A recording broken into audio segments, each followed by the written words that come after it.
The cap is shrinking. It was 20.5, but now it's 18 million UCF has to spend.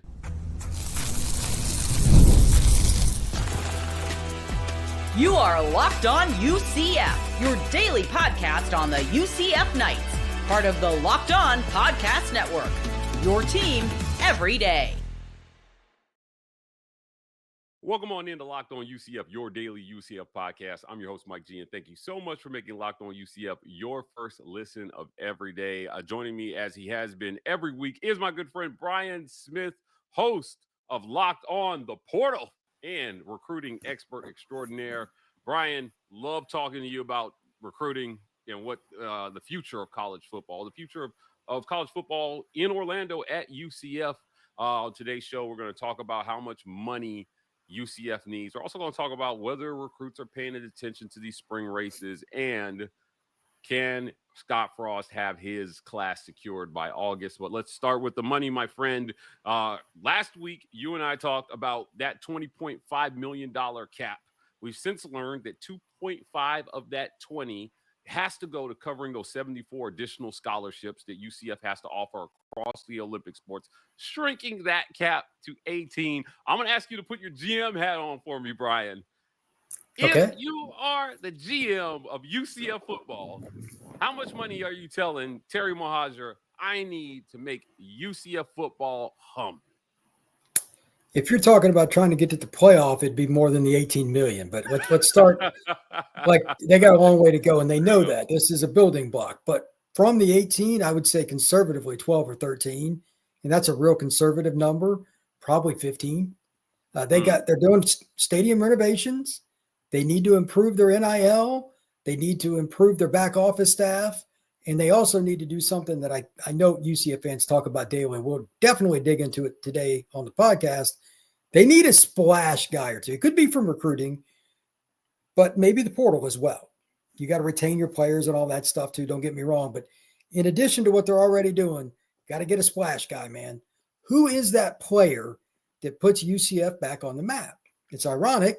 You got McKenzie on staff there now. He was the guy, like, he's the most famous player they've had in a long time. He had Culpepper and some other guys too, but like, he was the guy that orchestrated a perfect season. He's now on staff. That's what got them going. They gave him some mojo. Who's the next guy that is like that for them? They need to find him. If it has to be a player that they get out of the portal, that's fine, but they need something, because right now they're just treading water. That would be a big thing with me and sitting down with the staff if I was a GM. Who can we get at which position to change the fortunes of how people look at our program? Because it's not just about making that player come to UCF and doing well, but then it attracts other people. And you're probably going to have to overpay, because that means you're trying to get somebody away from Tennessee or Texas or Notre Dame or USC, whatever. They need to do that. Unfortunately, that can be a $3 or $4 million hit for one player. Yeah. That's why I said in a lot of ways, they really need the entire 18, which we both know is not feasible. They're going to have to get that from elsewhere. Or they're going to have to get whatever they need over the 12 or 13 you're talking about elsewhere. We talked about brand deals and things outside of that. Yes. This is just what you control directly. So you can say, hey, here's your baseline for what you can make as a UCF athlete. You know, Brian, it feels like quarterback is going to eat most of that cap, right? Matt Rule famously said a couple of years ago when this all started, if you don't have $1 million, you can't even talk to the top guys in the portal. And, people were struggling for that money. Now, like I know, you're going to have schools that are going to be able to fill that $18.5 million coffer like that. I don't think UCF is going to be one of those schools, at least not initially. They're going to have to find some enthusiasm. Scott Frost is going to have to show that he's got a program worth investing in, certainly. But 12 to 13, I'm going to take it a step further. I'm going to take you a step further, my GM friend. Now, of that, let's call it 12 as a gift to some of the other sports, because women's basketball is going to need like 500,000 to 600,000. Men's basketball is going to be looking for a few million, and everybody else will get what they get, I think, after that. But let's talk about how you spend that for US. So you got $12 million. You spending $3 million on a quarterback. Are you spending $4 million on an offensive line to protect the quarterback if you're Scott Frost? How are you breaking that up?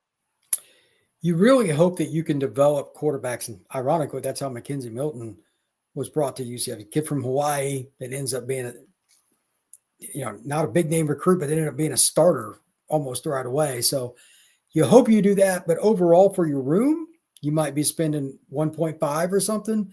And if a guy blows up, then he has to earn it. I just don't think they're going to jump into that realm where they're spending a couple $1 million directly out of high school for kids. If I'm wrong and they've got a booster doing that, like you were talking about the additional away from the fund, great. Right now, to my knowledge, that's not the realm UCF is playing ball in.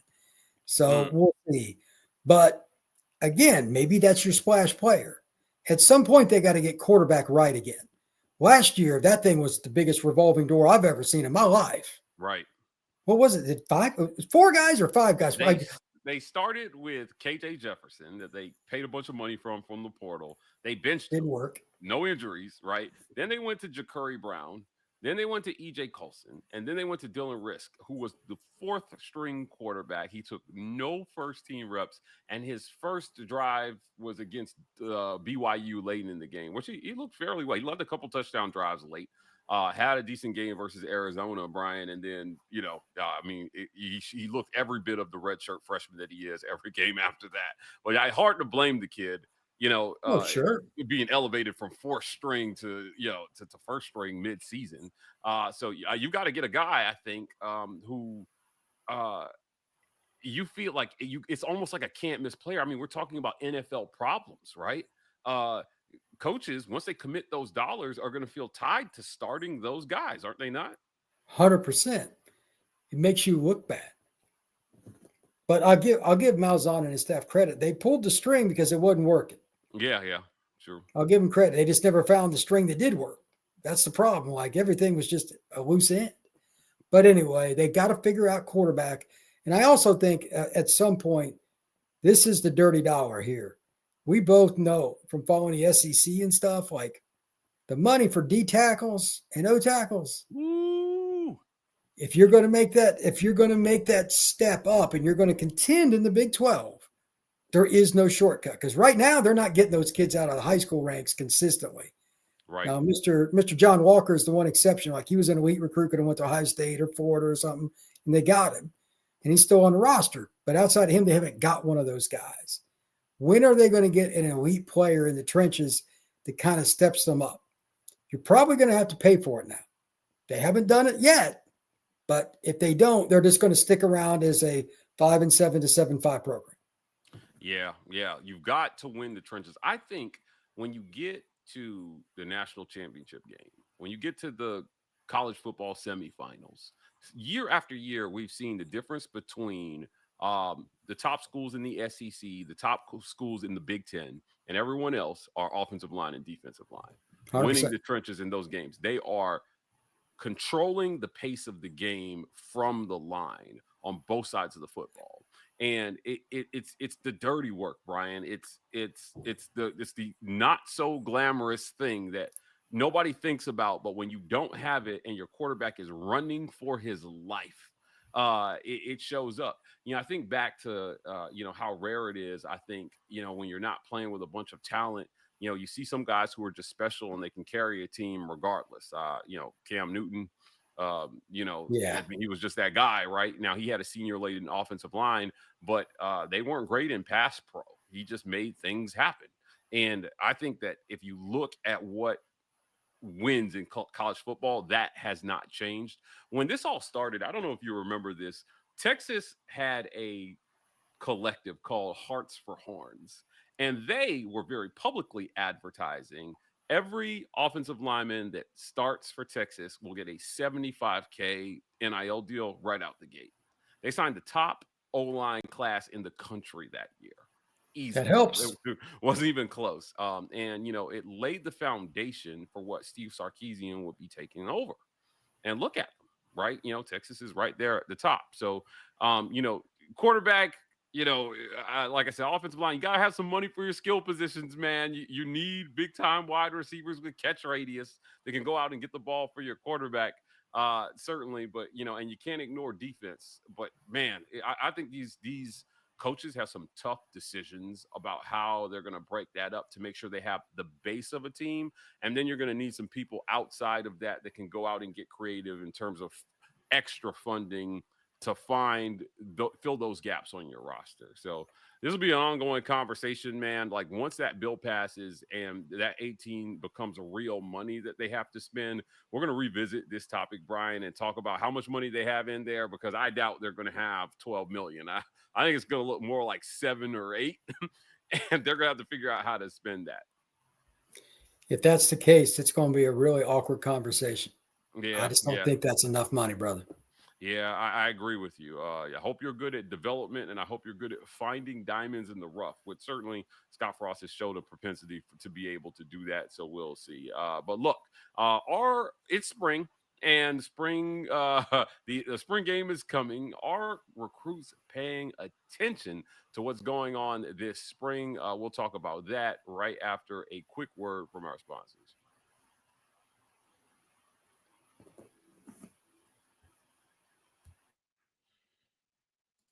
This episode of Locked On UCF is brought to you by Nissan College Standard.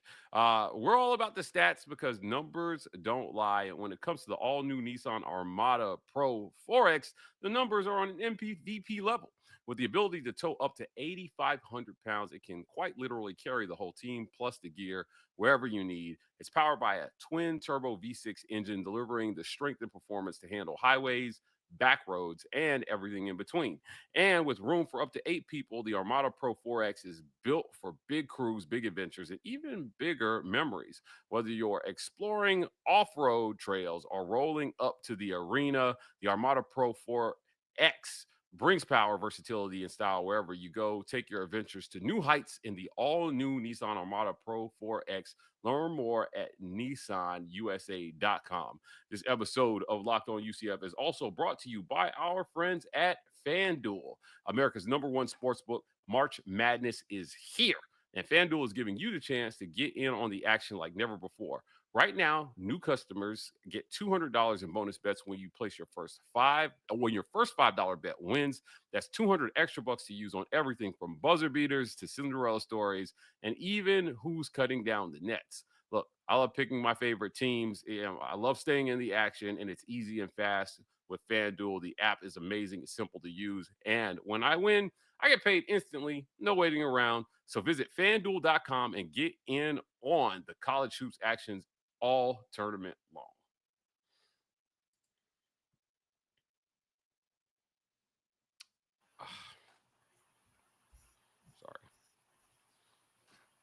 Sorry, Brian. Hold on. I'm going to have to edit this. Okay, there we go. Are recruits paying attention to what's going on this spring? Scott Frost had a quote early in the spring practice. He said that it's like learning another language, trying to get them to learn this system. And he said his guys are barely conversational in that language right now. If you're a recruit, you're tracking these position battles, are you not? You're saying, hey, look, how do these guys look? What kind of mountain am I going to have to climb once I get on the roster? Again, you talk to these guys, you cover them at camps. How much are they paying attention to what's happening this spring? I think a lot of it is just they get the basics from what I understand when they talk to coaches, but it's when they put eyes on things that they really understand. It's one thing to hear somebody say it. It's another to see the video of it, if you're trying to learn something. And that's what spring practice is. March is an open period after February was a dead period for recruiting. Kids all over the country, including for UCF, are taking visits, trying to figure out, hey, is this a viable option for me? And what you're talking about is a major factor, especially like receivers are probably the biggest divas in football. I think we can agree with that. Those kids want to know, what's the depth chart look like? Can I compete here? Can I come in and play early? Let's just use that as an example. You need to have as many on campus as possible. So if the coaches tell them something on the phone or send them a text and it doesn't match what they see, I don't care what school it is, UCF, Syracuse, anybody, that's a problem. But they want to see it with their own eyes. So spring practice is a huge opportunity to not only show them, hey, this is how we work. You can see me working with these kids, but you can see the players yourself. So what I've told you is true. You want it to match. So, and usually, it usually does, but The coaches that do the best have great relationships with kids because recruits pick the coaches more than they pick schools. That's always going to be the case. Fans get mad at me when I say that kids commit to coaches over programs. You hear this, one of the common tropes is they say, we need guys who are UCF guys, right? Like, and it's not a thing, right? It's the coach, it's his vision, and it's his promise to them about what their development will look like in their system. And if you remove the coach, that changes the math significantly for most recruits. It's a hard message for fans to learn, like, hey, listen, that guy will be a UCF guy if he comes here and he gets the opportunity and he succeeds, and that's going to take time. Before that happens, they're looking at how things are developing. And certainly, I think if you're Scott Frost, if you struggle with the dollars, the one thing that you would have to sell during, especially, and you can show during spring, is the opportunity. Look, we have holes here, and you are the missing piece. Come to UCF. Now, you can take the dollars and you can go to another school and you can get buried on the depth chart.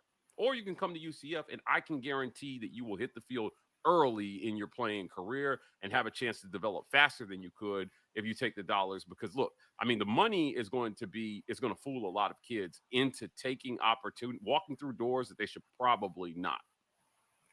That's always the situation. Be careful for what you ask. It's an old saying, and it's coming to fruition. I've spoken with a few people that are in the NIL space, and I even had a conversation recently with one. If the money's close, pick the school you want to be at. Don't 20 grand here or whatever. Look, pick the place that's going to fit you, and you're going to get development. That's bottom line. Justin Jefferson, I had a conversation with him not all that long ago, over a year ago, and he talked about it. He said, no. You pick the place for development. You bet on yourself.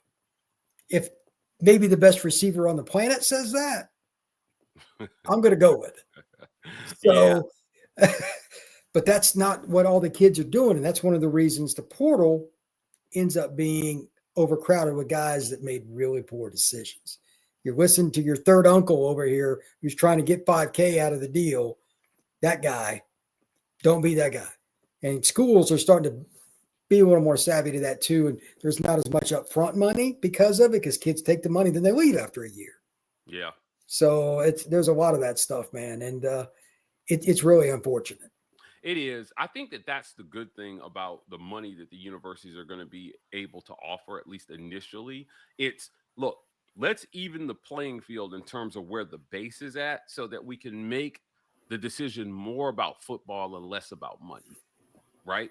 I think if everybody has the same $100,000 to offer a kid, then it is really just about where's the best place for me to develop, right? And if you are a top 50 kid, Brian, the money should be pretty even at the schools who want you to come, right? Like if you're a top 50 kid, every top university and Power 4 conferences are going to be after you. They're going to take you. You can name your ticket, which means, look, you'll see some schools, I think, overbid on players to try to get them in the door. Say, hey, they offered you, $200K. We'll give you $800K. And you'll see some other schools say, hey, look, if $800,000 is what your motivation is, walk. Because if money is top of your mind, I know football is not going to be. And I'm interested to see if Scott Frost has the stomach to walk away from kids who have money top of mind. It's not that it shouldn't be on their radar. I'm not saying the money doesn't matter, right? But certainly, after you take the money, what kind of player am I going to get? Now, NIL is bringing pro problems to the college level. I wanted to get your thoughts on this. One of the things that we see at the pro level is guy works his ass off, and then he gets the big contract, and the year after he signs the big contract, his play goes boop, right? How many times do we see that? Had a great year, signed the big deal, and then falls off a cliff the next year after he gets his $80 million or whatever. I see that coming to college sports, right? Because part of that money that's going to have to be, it's not going to be just about reeling in recruits. You're going to have, with the way the portal is set up, you have to re-recruit your roster every year. So if a guy outperforms his contract, he's going to come back to the table and saying, I can hit the portal, go someplace else, and double my contract. And you've got to be prepared for that if you're Scott Frost. Yeah, that's one of the tough things about it. And that's why when you were asking me earlier about like if I was the GM, one of the other things I would ask for is a bigger staff to work on keeping your players right at home.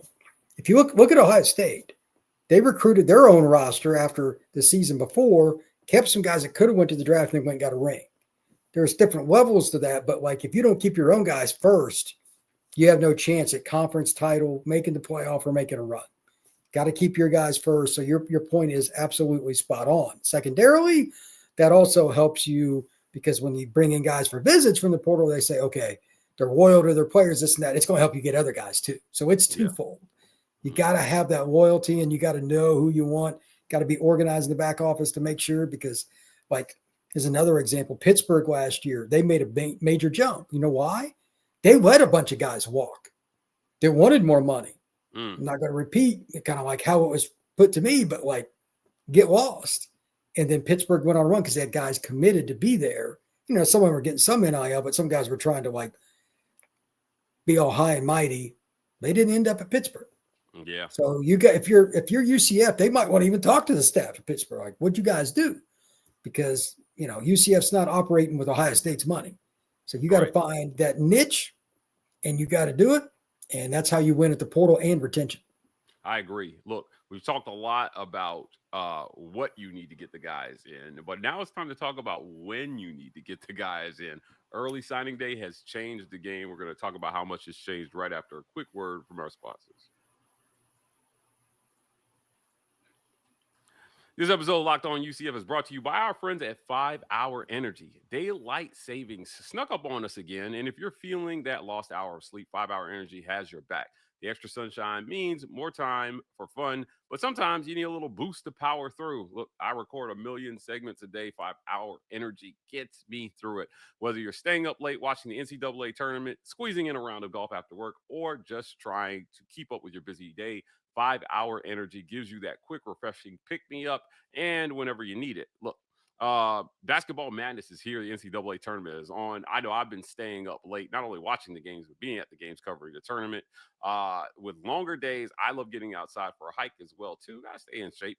And also, whether I'm at the game or traveling, 5 Hour Energy is easy to grab and keeps me feeling refreshed. Head to 5hourenergy.com and find over 15 flavors to choose from, including watermelon, blue raspberry, and peach mango.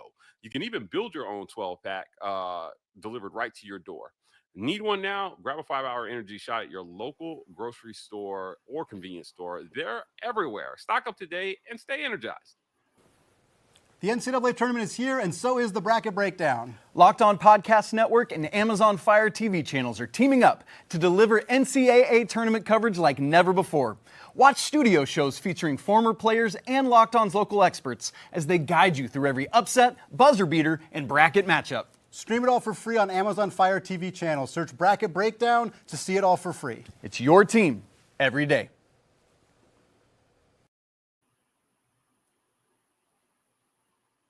Brian, early signing day has changed the timeline for coaches. And quite frankly, Scott Frost has work to do. I remember that first Wednesday in February felt like a holiday. Signing day was coming. We had all the flashy announcements. We had people pulling bulldogs out of their backpacks, all kind of crazy stuff happening on signing day. But then they made the change, and now most of the class is signing in December. And if you don't have your class secured by December, you are SOL, my friend. Look, that means that guys are no longer waiting until the end of their senior season to make that decision. They're making that decision dead smack in the middle of it. And that, or before their season starts, so they can just concentrate on their senior season. And we're seeing recruitments close down and say, hey guys, I'm committed. Don't reach out to me. And your season really has to fall off a cliff, it feels like, to lose some of those commitments. Can Scott Frost realistically, with the lack of movement we've seen in recruiting, secure a top 30 class even between now and August? I've got questions, my friend. I'm going with a strong no right now because I don't see any activity that makes me think otherwise. They got 2 kids committed. They're both linebackers that are good players. They've done a great job of scouting. I like both their films. One's Michael McClinton out of Ocoee. That's the west side of Orlando. And the other one is Kamani Morales He's out of one of the best programs in the country in South Florida in American Heritage, but that's still 2 players. And my concern is, A, the volume, and B, they don't even have an offensive guy yet. And Scott's obviously a quarterback guy and a fast-paced offense. What is going on there? I'm puzzled. Now, you talked about something a little bit ago with the spring practices, and I was explaining how you get the kids in and all that.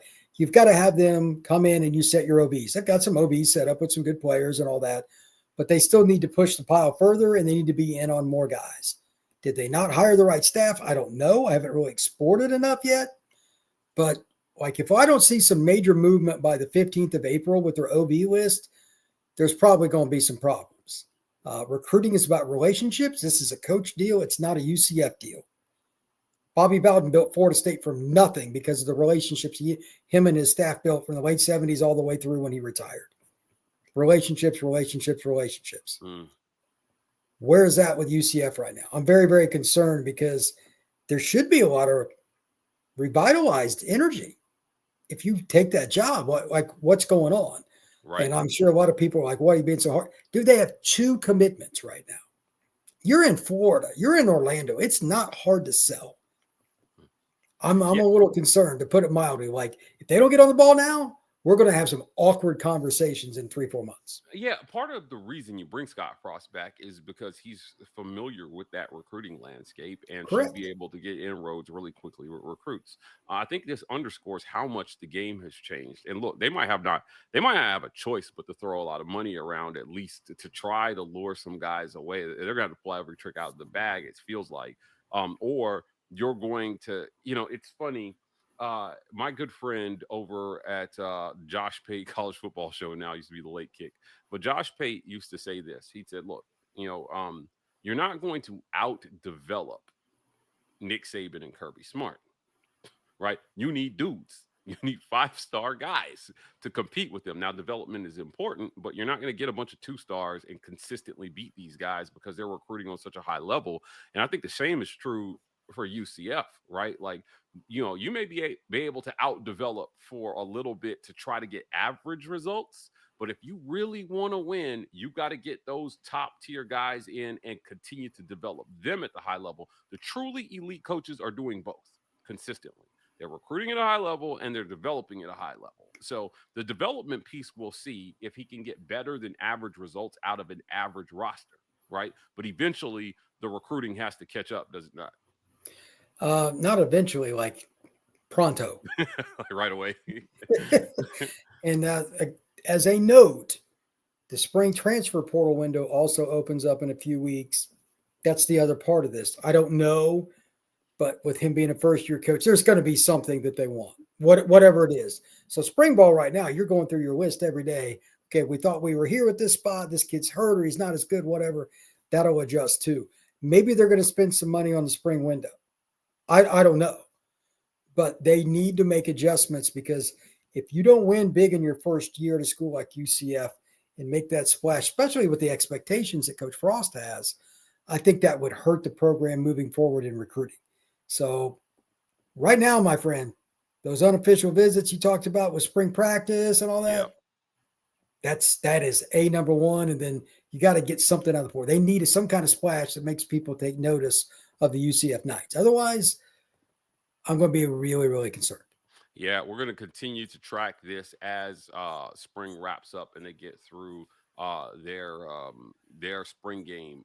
He's going to have to hit the road, take advantage. You mentioned before we started recording, February is a dead period. It's wide open in March. They'll hit another dead period after that, but certainly there's work to be done in Orlando. Brian Smith, as always, I want to thank you for joining me. Before we get out of here, tell people where they can find you. Yeah, Locked On the Portal. Every day we do recruiting, NIL, and transfer portal information. YouTube, Spotify, Apple, Amazon, wherever you get your pods, Locked On the Portal. Guys, that's it for another great edition of Locked On UCF. Thank you for making us your first listen of every day. For your next listen, go check out our friends at Locked On Big 12. They talk all things Big 12, including the UCF Knights. You can find Locked On Big 12 on YouTube or wherever you listen to your podcast. And you can find us here next time on Locked On UCF.